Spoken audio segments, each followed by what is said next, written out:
So I'd heard a lot of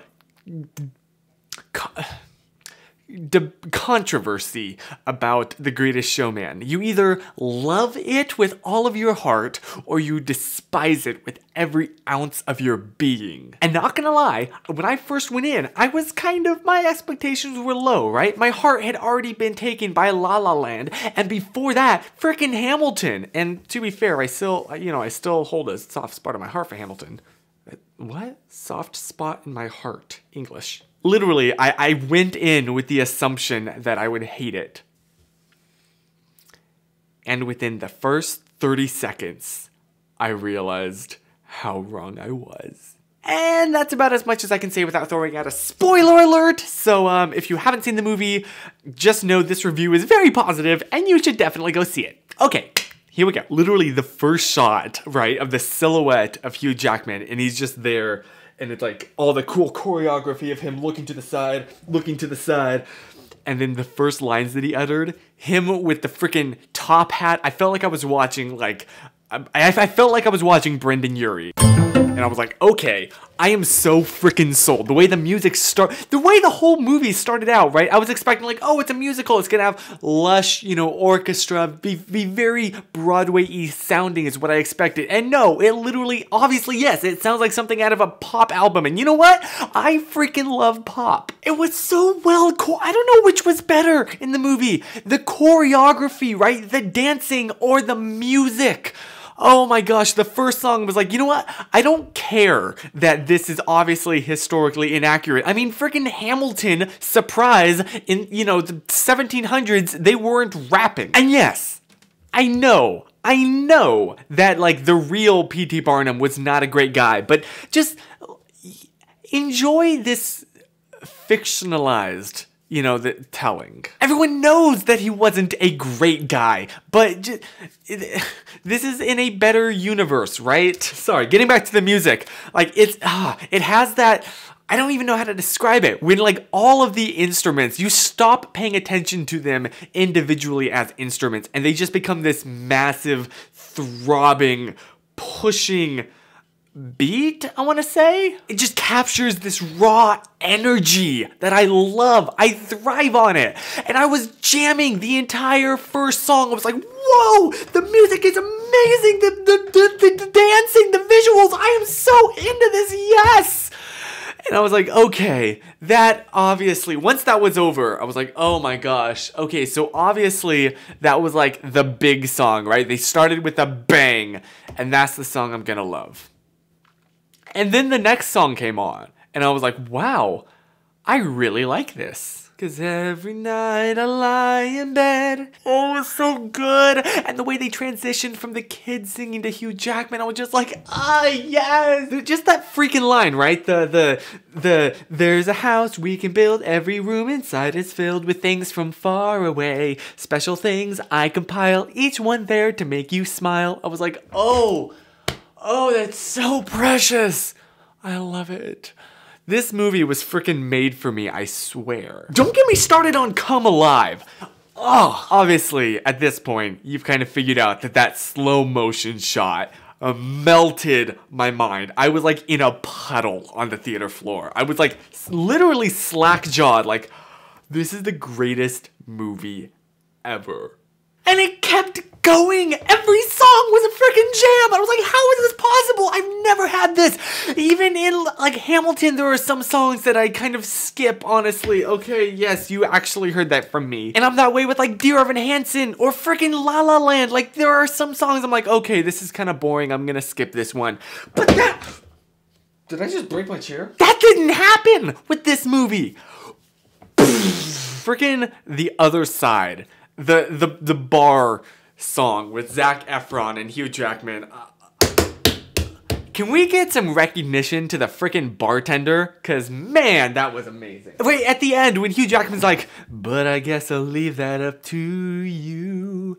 I thought like, okay, and that's where the songs, that's where the scene's gonna end, right? They're gonna like quick hard cut to another. Nope. The shot lasts. And then the music builds up and he's like, well, it's intriguing. And I was just like, oh, they're gonna keep going. I thought that was it. I thought they were gonna like leave it on a cliffhanger. I mean, obviously it's not a cliffhanger, right? We know what he's going to say. But I thought that they would do that. And then no, they just kept going. I was like, yes! Sorry, I just get really freaking pumped about this movie. I loved it. And freaking Never Enough, right? I legitimately expected them to like be building up like, oh, I hope she can sing. Oh, I hope she can sing. And then have it revealed that she's not that good. And I was like bracing myself for that inner disappointment. And then Never Enough came on. And wow, could she sing? And I was just like, oh, and then those high notes, and she was like belting, and I was like, oh my gosh, I am so sold. As you can tell, this movie was a freaking roller coaster for me. Now, okay. I've been all sunshine and roses. There are 2 songs in it that I still love, right? But like, I was like, okay, you know, I can see this is much more Disney than, was this movie by Disney?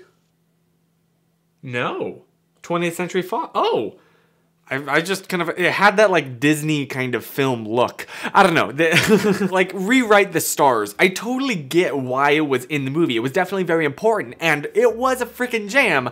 But I'm just like, I sometimes skip it because it does feel very like cheesy Disney to me. I mean, like literally Rewrite the Stars. Like I'm with Evan Edger on this one. What does that mean?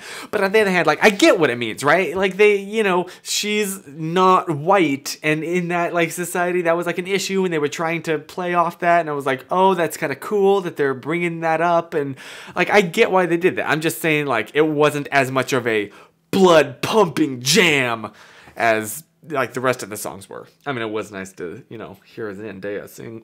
What? But that being said, I really like Tightrope. Like, oh, it's just so swinging, like slowly swaying actually would be a better word for it. Back and forth. It's so beautiful. Walking a tightrope. And, you know, the final reprise of Never Enough, like, oh, there's so much emotion in that. Like, oh, ah. And then the final song on the album, at least. I'm not as much reviewing this as a movie as much as an album at this point. I mean, to be fair, the movie and the album don't really, they're, you know. But frickin' from now on, the amount of times I have woken up in the morning to that song playing in my head, and I'm not complaining. I love it. I love that song. It's just such, it's got such a like a driving beat. From now on, you know? Ow, that really freaking hurt. I love this movie so much. So much. Literally, every time that I am in the car and somebody hands me the aux cable or tells me to connect to the Bluetooth because it's 2018, I play The Greatest Show and then From Now On. Those, and then Come Alive. Those 3 are my jam. I need to calm down. I'm sorry. Yes, but the movie was fantastic. The choreography, the music, the singing, the freaking casting.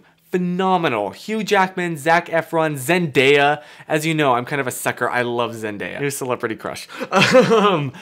Fantastic movie. I love it with all of my heart. I loved it better than La La Land, which, if you know me, is saying something serious. Because like I personally, I think of myself, right, as an entertainer. And so this movie really spoke to me and really just inspired me to go out of my way to entertain better.